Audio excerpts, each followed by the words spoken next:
श्री गणेशाय नमः। वागर्थाविव सम्पृक्तौ वागर्थप्रतिपत्तये जगतः पितरौ वन्दे पार्वती परमेश्वरौ। श्रीमद्भागवत महापुराण दशम स्कंध 16वां अध्याय कालीय पर कृपा। ओम नमो भगवते वासुदेवाय। श्रीशुक उवाच। विलोक्य दूषितां कृष्णां कृष्णः कृष्णाहिना विभुः तस्या विशुद्धिमन्विच्छन् सर्पं तमुदवासयत्। राजोवाच। कथमन्तर्जले गाधे न्यगृह्णात् भगवानहिं स वै बहुयुगावासं यथासीद्विप्रकथ्यताम्। ब्रह्मन् भगवतस्तस्य भूम्नः स्वच्छन्दवर्तिनः गोपालोदारचरितं कस्तृप्येतामृतं जुषन्। श्री सुखदेव जी कहते हैं, परीक्षित, भगवान श्री कृष्ण ने देखा कि महाविषधर कालीय नाग ने यमुना जी का जल विषैला कर दिया है। तब यमुना जी को शुद्ध करने के विचार से उन्होंने वहां से उस सर्प को निकाल दिया। राजा परीक्षित ने पूछा, ब्राह्मण, भगवान श्री कृष्ण ने यमुना जी के अगाध जल में किस प्रकार उस सर्प का दमन किया? फिर काले नाग तो जलचर जीव नहीं था, ऐसी दशा में वह अनेक युगों तक जल में क्यों और कैसे रहा, वह बतलाइए। ब्रह्मस्वरूप महात्मन भगवान अनंत हैं। वे अपनी लीला प्रकट करके स्वच्छंद विहार करते हैं। गोपाल रूप से उन्होंने जो उदार लीला की है वह तो अमृत स्वरूप है। भला उसके सेवन से कौन तृप्त हो सकता है? श्री सुखदेव जी ने कहा, परीक्षित, यमुना जी में कालीय नाग का एक कुंड था। उसका जल विष की गर्मी से खौलता रहता था, यहाँ तक कि उसके ऊपर उड़ने वाले पक्षी भी झुलस कर उसमें गिर जाया करते थे। उसके विषैले जल की उत्ताल तरंगों का स्पर्श करके तथा उसकी छोटी छोटी बूंदें लेकर जब वायु बाहर आती और तट के घास पात वृक्ष पशु पक्षी आदि का स्पर्श करती, तब वे उसी समय मर जाते थे। परीक्षित, भगवान का अवतार तो दुष्टों का दमन करने के लिए होता ही है। जब उन्होंने देखा कि उस सांप के विष का वेग बड़ा प्रचंड भयंकर है और वह भयानक विष ही उसका महान बल है तथा उसके कारण मेरे बिहार का स्थान यमुना जी भी दूषित हो गई है, तब भगवान श्री कृष्ण अपनी कमर का फेंटा कसकर एक बहुत ऊंचे कदम्ब के वृक्ष पर चढ़ गए और वहां से ताल ठोंक कर उस विषैले जल में कूद पड़े। यमुना जी का जल सांप के विष के कारण पहले से ही खौल रहा था। उसकी तरंगें लाल पीली और अत्यंत भयंकर उठ रही थीं। पुरुषोत्तम भगवान श्री कृष्ण के कूद पड़ने से उसका जल और भी उछलने लगा। उस समय तो कालिय दह का जल इधर उधर उछलकर 400 हाथ तक फैल गया। अचिंत्य अनंत बलशाली भगवान श्री कृष्ण के लिए इसमें कोई आश्चर्य की बात नहीं है। प्रिय परीक्षित, भगवान श्री कृष्ण कालिय दह में कूदकर अतुल बलशाली मतवाले गजराज के समान जल उछालने लगे। इस प्रकार जल क्रीड़ा करने पर उनकी भुजाओं की टक्कर से जल में बड़े जोर का शब्द होने लगा।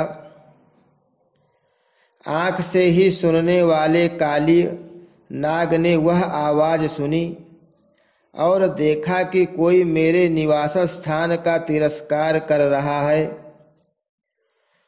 उसे यह सहन नहीं हुआ। वह चिढ़कर भगवान श्री कृष्ण के सामने आ गया। उसने देखा कि सामने एक सांवला सलोना बालक है। वर्षाकालीन मेघ के समान अत्यंत सुकुमार शरीर है। उसमें लगकर आंखें हटने का नाम ही नहीं लेती।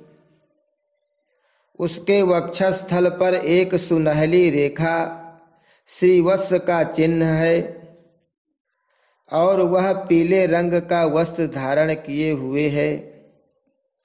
बड़े मधुर एवं मनोहर मुख पर मंद मंद मुस्कान अत्यंत शोभायमान हो रही है।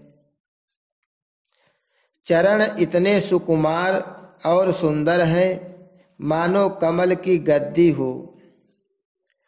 इतना आकर्षक रूप होने पर भी जब कालिय नाग ने देखा कि बालक तनिक भी नहीं डरकर इस विषैले जल में मौज से खेल रहा है, तब उसका क्रोध और भी बढ़ गया। उसने श्री कृष्ण को मर्म स्थानों में डसकर अपने शरीर के बंधन से उन्हें जकड़ लिया। भगवान श्री कृष्ण नाग पास में बंधकर निश्चेष्ट हो गए। यह देखकर उनके प्यारे सखा ग्वाल बाल बहुत ही पीड़ित हुए और उसी समय दुख, पश्चाताप और भय से मूर्छित होकर पृथ्वी पर गिर पड़े, क्योंकि उन्होंने अपने शरीर, सुहृद, धन संपत्ति, स्त्री, पुत्र, भोग और कामनाएं सब कुछ भगवान श्री कृष्ण को ही समर्पित कर रखा था। गाय, बैल, बछिया और बछड़े बड़े दुख से डकराने लगे। श्री कृष्ण की ओर ही उनकी टकटकी बंध रही थी। वे डरकर इस प्रकार खड़े हो गए मानो रो रहे हों। उस समय उनका शरीर हिलता डोलता तक नहीं था। इधर ब्रज में पृथ्वी, आकाश और शरीरों में बड़े भयंकर भयंकर तीनों प्रकार के उत्पात उठ खड़े हुए, जो इस बात की सूचना दे रहे थे कि बहुत ही शीघ्र कोई अशुभ घटना घटने वाली है। नंद बाबा आदि गोपों ने पहले तो उन असगुनों को देखा और पीछे से यह जाना कि आज श्री कृष्ण बिना बलराम के ही गाय चराने चले गए। वे भय से व्याकुल हो गए। वे भगवान का प्रभाव नहीं जानते थे, इसलिए उन असगुनों को देखकर उनके मन में यह बात आई कि आज तो श्री कृष्ण की मृत्यु ही हो गई होगी। वे उसी क्षण दुख, शोक और भय से आतुर हो गए। क्यों न हो, श्री कृष्ण ही उनके प्राण, मन और सर्वस्व जो थे। प्रिय परीक्षित, ब्रज के बालक, वृद्ध और स्त्रियों का स्वभाव गायों जैसा ही वात्सल्यपूर्ण था। वे मन में ऐसी बात आते ही अत्यंत दीन हो गए और अपने प्यारे कन्हैया को देखने की उत्कट लालसा से घर द्वार छोड़कर निकल पड़े। बलराम जी स्वयं भगवान के स्वरूप और सर्वशक्तिमान हैं। उन्होंने जब ब्रजवासियों को इतना कातर और इतना आतुर देखा तब उन्हें हंसी आ गई, परंतु वे कुछ बोले नहीं, चुप ही रहे, क्योंकि वे अपने छोटे भाई श्री कृष्ण का प्रभाव भली भांति जानते थे। ब्रजवासी अपने प्यारे श्री कृष्ण को ढूंढने लगे। कोई अधिक कठिनाई नहीं हुई, क्योंकि मार्ग में उन्हें भगवान के चरण चिन्ह मिलते जाते थे। जव, कमल, अंकुश आदि से युक्त होने के कारण उन्हें पहचान होती जाती थी। इस प्रकार वे यमुना तट की ओर जाने लगे। परीक्षित, मार्ग में गौओं और दूसरों के चरण चिन्हों के बीच बीच में भगवान के चरण चिन्ह भी दिख जाते थे। उनमें कमल, जव, अंकुश, वज्र और ध्वजा के चिन्ह बहुत ही स्पष्ट थे। उन्हें देखते हुए वे बहुत शीघ्रता से चले। उन्होंने दूर से ही देखा कि कालिय दह में कालिय नाग के शरीर से बंधे हुए श्री कृष्ण चेष्टाहीन हो रहे हैं। कुंड के किनारे पर ग्वाल बाल अचेत हुए पड़े हैं और गौएं, बैल, बछड़े आदि बड़े आर्तस्वर से डकरा रहे हैं। यह सब देखकर वे सब गोप अत्यंत व्याकुल और अंत में मूर्छित हो गए। गोपियों का मन अनंत गुणगण निलय भगवान श्री कृष्ण के प्रेम के रंग में रंगा हुआ था। वे तो नित्य निरंतर भगवान के सौहार्द, उनकी मधुर मुस्कान, प्रेम भरी चितवन तथा मीठी वाणी का ही स्मरण करती रहती थीं। जब उन्होंने देखा कि हमारे प्रियतम श्याम सुंदर को काले सांप ने जकड़ रखा है, तब तो उनके हृदय में बड़ा ही दुख और बड़ी ही जलन हुई। अपने प्राण वल्लभ जीवन सर्वस्व के बिना उन्हें तीनों लोक सूने दिखने लगे। माता यशोदा तो अपने लाडले लाल के पीछे कालिय दह में कूदने ही जा रही थीं, परंतु गोपियों ने उन्हें पकड़ लिया। उनके हृदय में भी वैसी ही पीड़ा थी। उनकी आंखों से भी आंसुओं की झड़ी लगी हुई थी। सबकी आंखें श्री कृष्ण के मुख कमल पर लगी थीं। जिनके शरीर में चेतना थी वे ब्रजमोहन श्री कृष्ण की पूतना वध आदि की प्यारी प्यारी ऐश्वर्य की लीलाएं कह कहकर यशोदा जी को धीरज बंधाने लगीं, किंतु अधिकांश तो मुर्दे की तरह पड़ ही गई थीं। परीक्षित, नंद बाबा आदि के जीवन प्राण तो श्री कृष्ण ही थे। वे श्री कृष्ण के लिए कालिय दह में घुसने लगे। यह देखकर श्री कृष्ण का प्रभाव जानने वाले भगवान बलराम जी ने किन्हीं को समझा बुझाकर, किन्हीं को बलपूर्वक और किन्हीं को उनके हृदयों में प्रेरणा करके रोक दिया। परीक्षित, यह सांप के शरीर से बंध जाना तो श्री कृष्ण की मनुष्यों जैसी एक लीला थी। जब उन्होंने देखा कि ब्रज के सभी लोग स्त्री और बच्चों के साथ मेरे लिए इस प्रकार अत्यंत दुखी हो रहे हैं और सचमुच मेरे सिवा इनका कोई दूसरा सहारा भी नहीं है। तब वे एक मुहूर्त तक सर्प के बंधन में रहकर बाहर निकल आए। भगवान श्री कृष्ण ने उस समय अपना शरीर फुलाकर खूब मोटा कर लिया। इससे सांप का शरीर टूटने लगा। वह अपना नागपाश छोड़कर अलग खड़ा हो गया और क्रोध से आग बबूला हो अपने फण ऊंचा करके फुफकारे मारने लगा। घात मिलते ही श्री कृष्ण पर चोट करने के लिए वह उनकी ओर टकटकी लगाकर देखने लगा। उस समय उसके नथुनों से विष की फुहारें निकल रही थीं। उसकी आंखें स्थिर थीं और इतनी लाल लाल हो रही थीं मानो भट्ठी पर तपाया हुआ खपड़ा हो। उसके मुंह से आग की लपटें निकल रही थी। उस समय कालिय नाग अपनी दुहरी जीभ लपलपाकर अपने होठों के दोनों किनारों को चाट रहा था और अपनी कराल आंखों से विष की ज्वाला उगलता जा रहा था। अपने वाहन गरुण के समान भगवान श्री कृष्ण उसके साथ खेलते हुए पैंतरा बदलने लगे और वह सांप भी उन पर चोट करने का दांव देखता हुआ पैंतरा बदलने लगा। इस प्रकार पैंतरा बदलते बदलते उसका बल क्षीण हो गया।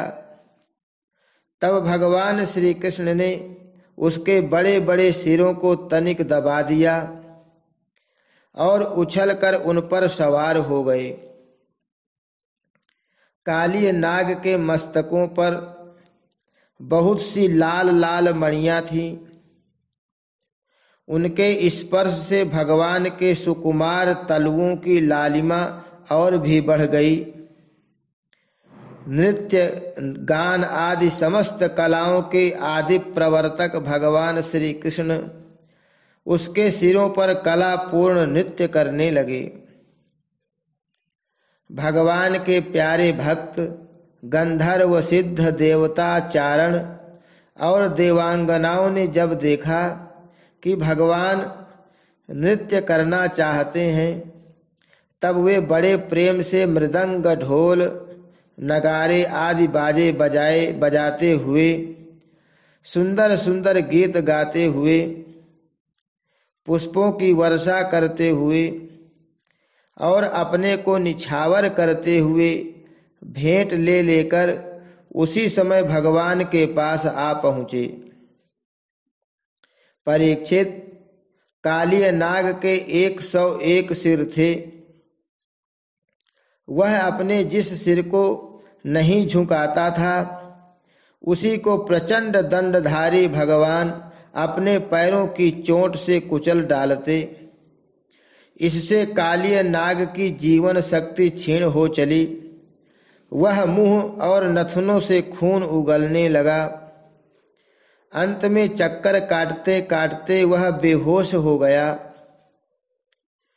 तनिक भी चेत होता तो वह अपनी आंखों से विष उगलने लगता और क्रोध के मारे जोर जोर से फुफकारे मारने लगता।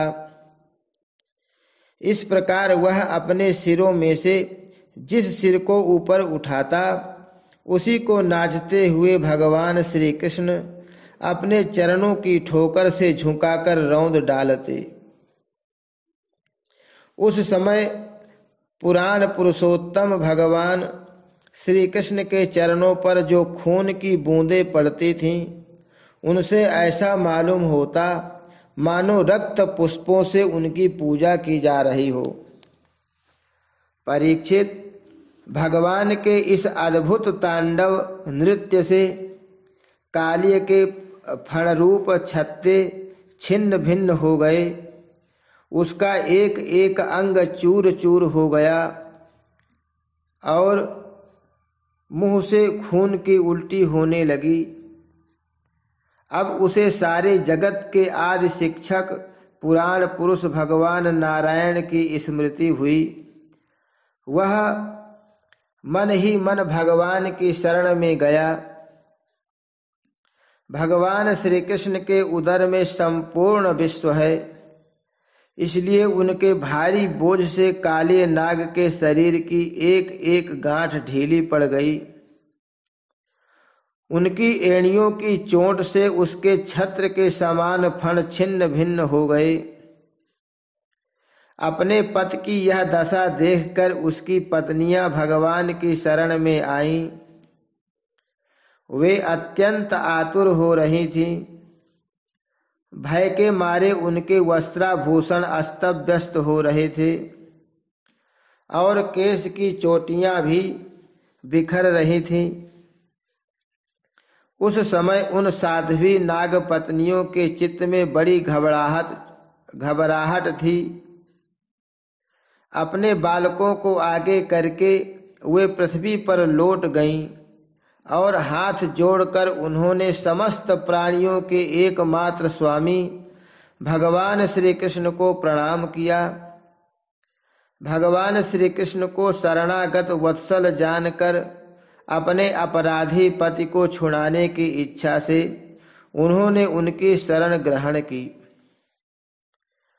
नाग पत्नियों ने कहा, प्रभु, आपका यह अवतार ही दुष्टों को दंड देने के लिए हुआ है, इसलिए इस अपराधी को दंड देना सर्वथा उचित है।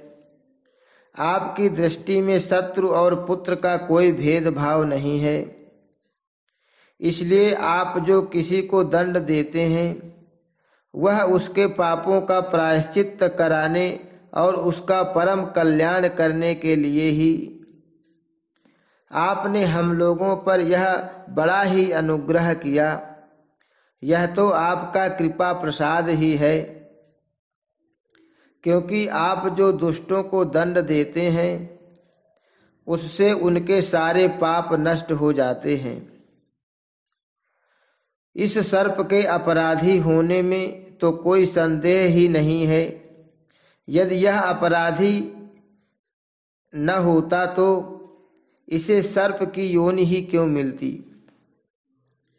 इसलिए हम सच्चे हृदय से आपके इस क्रोध को भी आपका अनुग्रह ही समझती हैं। अवश्य ही पूर्व जन्मों में इसने स्वयं मान रहित होकर और दूसरों का सम्मान करते हुए कोई बहुत बड़ी तपस्या की है, अथवा जब जीवों पर दया करते हुए इसने कोई बहुत बड़ा धर्म किया है। सब जीवों पर दया करते हुए इसने कोई बहुत बड़ा धर्म किया है, तभी तो आप इसके ऊपर संतुष्ट हुए हैं। क्योंकि सर्वजीव स्वरूप आपकी प्रसन्नता का यही उपाय है। भगवान, हम नहीं समझ पाती कि यह इसकी किस साधना का फल है जो यह आपके चरण कमलों की धूल का स्पर्श पाने का अधिकारी हुआ है। आपके चरणों की रज इतनी दुर्लभ है कि उसके लिए आपकी अर्धांगिनी लक्ष्मी जी को भी बहुत दिनों तक समस्त भोगों का त्याग करके नियमों का पालन करते हुए तपस्या करनी पड़ी थी। प्रभु, जो आपके चरणों की धूल शरण लेते हैं वे भक्तजन स्वर्ग का राज्य या पृथ्वी की बादशाही नहीं चाहते, न वे रसातल का ही राज्य चाहते और न तो ब्रह्मा का पद ही लेना चाहते हैं।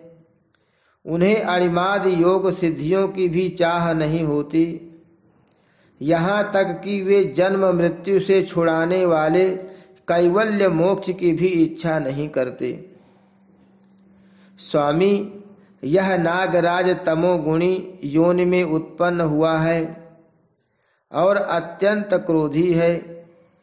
फिर भी इसे आपकी वह परम पवित्र चरण रज प्राप्त हुई जो दूसरों के लिए सर्वथा दुर्लभ है, तथा जिसको प्राप्त करने की इच्छा मात्र से ही संसार चक्र में पड़े हुए जीव को संसार के वैभव संपत्ति की तो बात ही क्या, मोक्ष की भी प्राप्ति हो जाती है। हे प्रभु, हम आपको प्रणाम करती हैं। आप अनंत एवं अचिंत्य ऐश्वर्य के नित्य निधि हैं। आप सबके अंतःकरणों में विराजमान होने पर भी अनंत हैं। आप समस्त प्राणियों और पदार्थों के आश्रय तथा सब पदार्थों के रूप में भी विद्यमान हैं।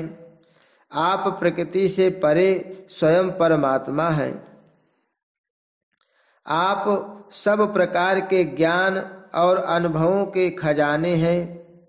आपकी महिमा और शक्ति अनंत है। आपका स्वरूप अप्राकृत दिव्य चिन्मय है। प्राकृतिक गुणों एवं विकारों का आप कभी स्पर्श ही नहीं करते।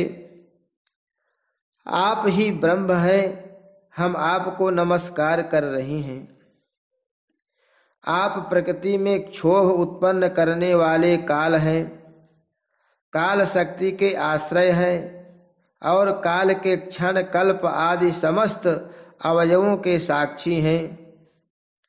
आप विश्व रूप होते हुए भी उससे अलग रहकर उसके दृष्टा हैं। आप उसके बनाने वाले निमित्त कारण तो है ही, उसके रूप में बनने वाले उपादान कारण भी हैं। प्रभो, पंचभूत उनकी तन्मात्राएं, इंद्रियां, प्राण, मन, बुद्धि और इन सब का खजाना चित्त, ये सब आप ही हैं।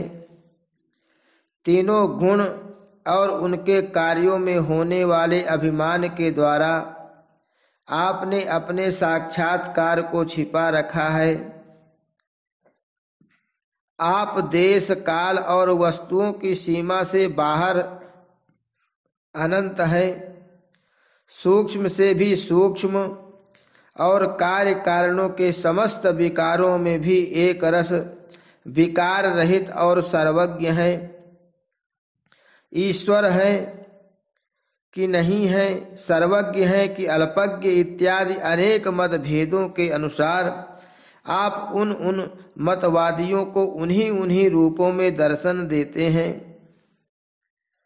समस्त शब्दों के अर्थ के रूप में तो आप हैं ही, शब्दों के रूप में भी हैं तथा उन दोनों का संबंध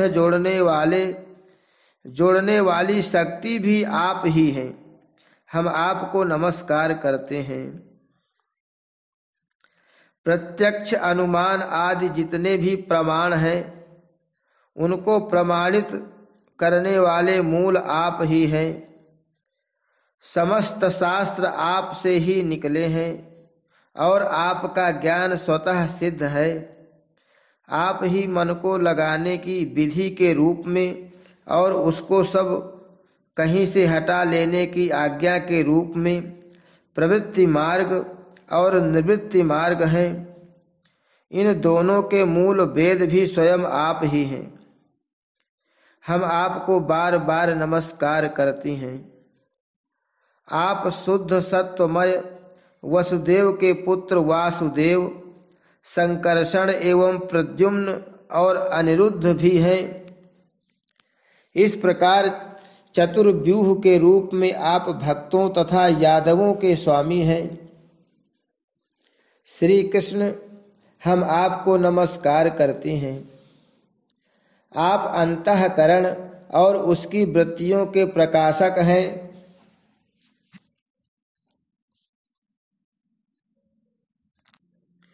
और उन्हीं के द्वारा अपने आप को ढके रहते हैं।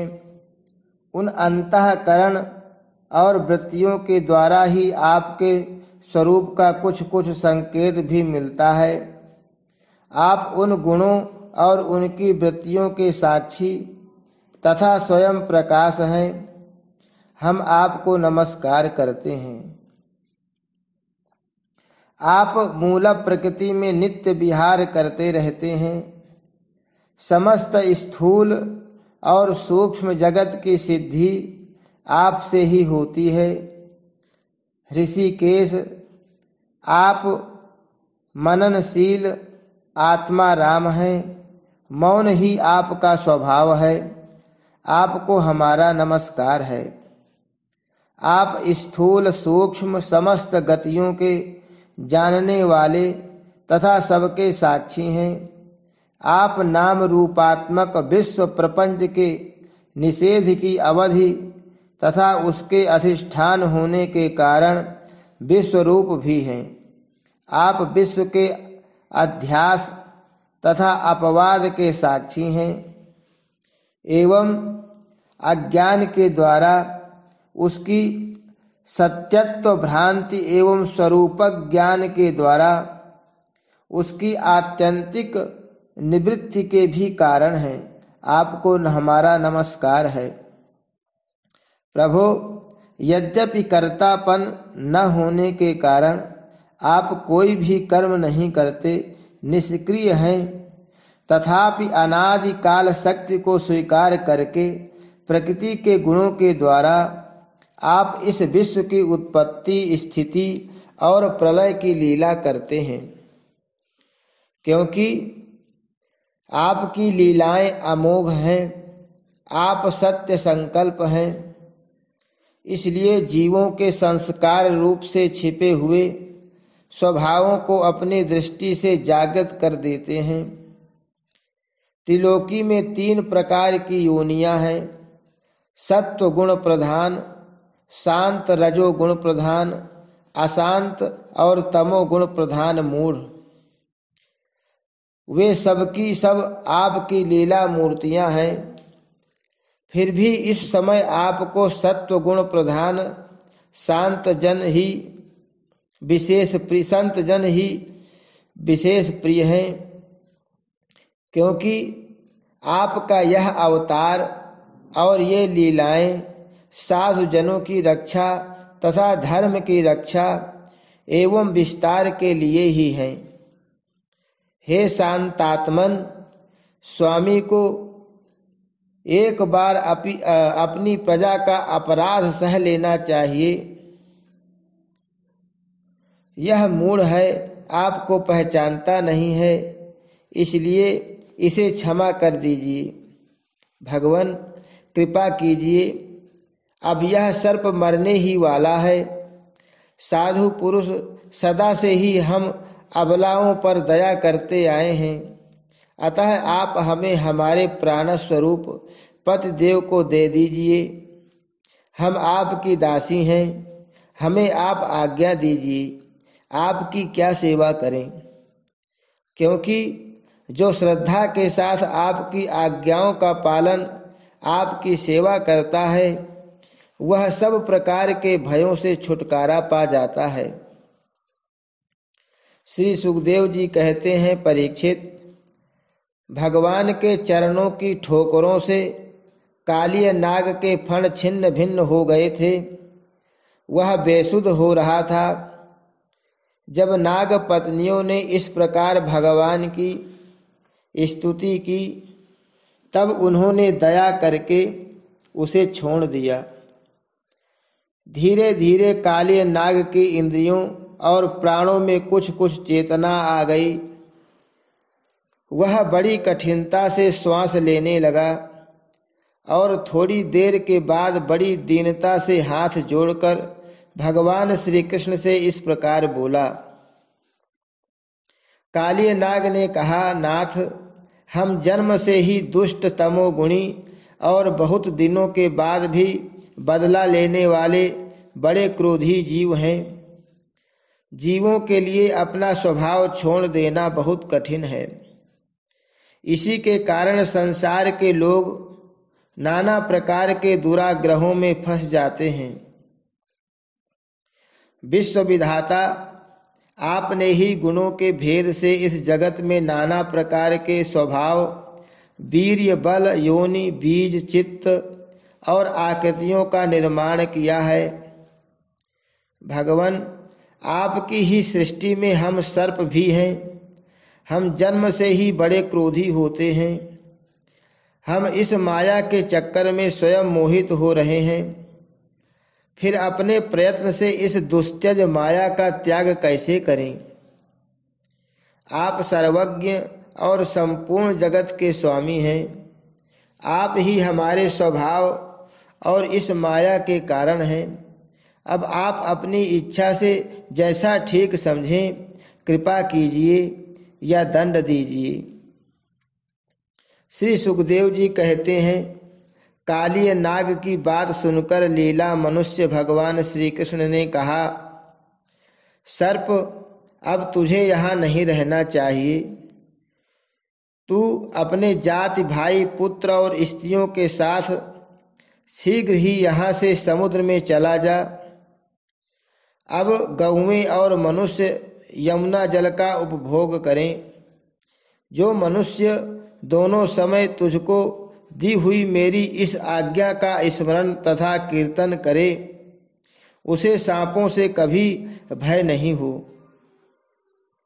मैंने इस कालीय दह में क्रीड़ा की है, इसलिए जो पुरुष इसमें स्नान करके जल से देवता और पितरों का तर्पण करेगा एवं उपवास करके मेरा स्मरण करता हुआ मेरी पूजा करेगा, वह सब पापों से मुक्त हो जाएगा।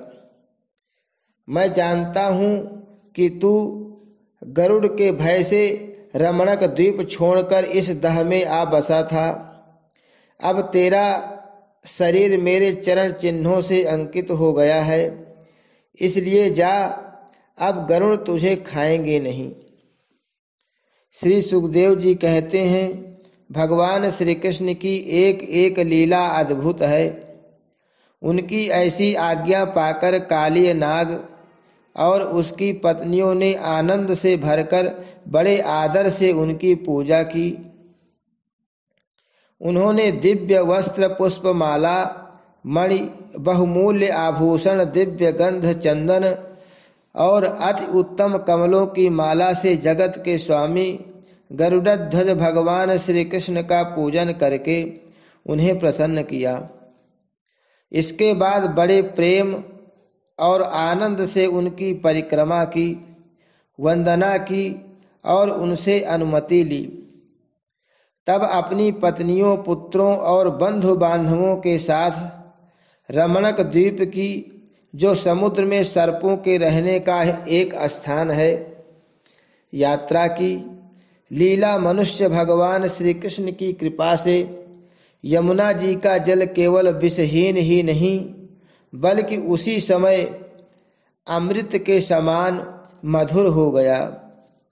हरि शरणम। श्री कृष्णार्पणमस्तु।